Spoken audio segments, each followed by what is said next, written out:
Ευχαριστούμε τα 4 φιλοζωικά σωματεία και κάποιους άλλους φίλους από άλλα φιλοζωικά σωματεία τα οποία ήρθαν σήμερα εδώ. Είμαστε μια αξιοπρεπής παρουσία, θαρώ, παρότι δεν είμαστε πάρα πολλοί, όπως ήταν οι των Αθηνών εχθές.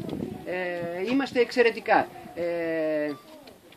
Θα διαβάσουμε ένα ψήφισμα που συντάξαμε και το ανεβάσαμε και στο Facebook εχθές, το οποίο θα παραδώσουμε στον κύριο Πρόξενο. Ψήφισμα διαμαρτυρίας προς τον πρόεδρο της Ρουμανικής Δημοκρατίας.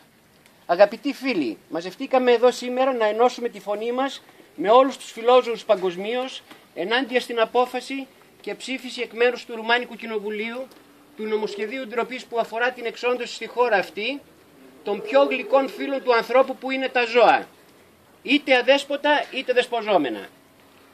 Μαζευτήκαμε εδώ ως Ευρωπαίοι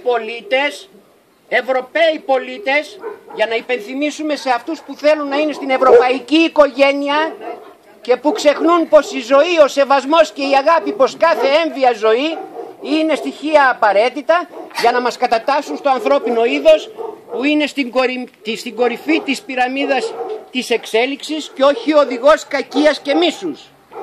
Είμαστε εδώ για να υπενθυμίζουμε σε όσους ξεχνούν την διακήρυξη των δικαιωμάτων των ζώων του Παρισιού του 1978, που ορίζει στα 3 πρώτα άρθρα του πως όλα τα ζώα γεννιούνται με ίσα δικαιώματα στη ζωή και στη δυνατότητα ύπαρξης.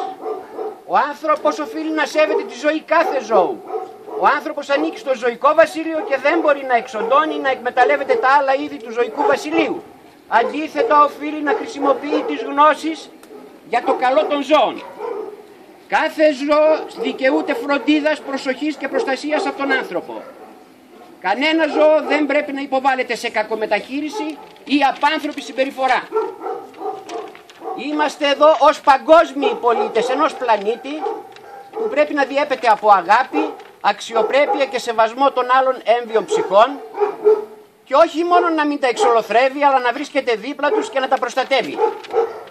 Απαιτούμε από τον πρόεδρο της Ρωμανικής Δημοκρατίας να αναστείλει το μέτρο εξολόθρευσης του ολοκαυτώματος των τετράποδων συμπολιτών και φίλων μας στη χώρα του, που έχασε πλέον με αυτό το νομοσχέδιο της ντροπής τον σεβασμό της παγκόσμιας φιλοζωικής και όχι μόνο κοινότητας.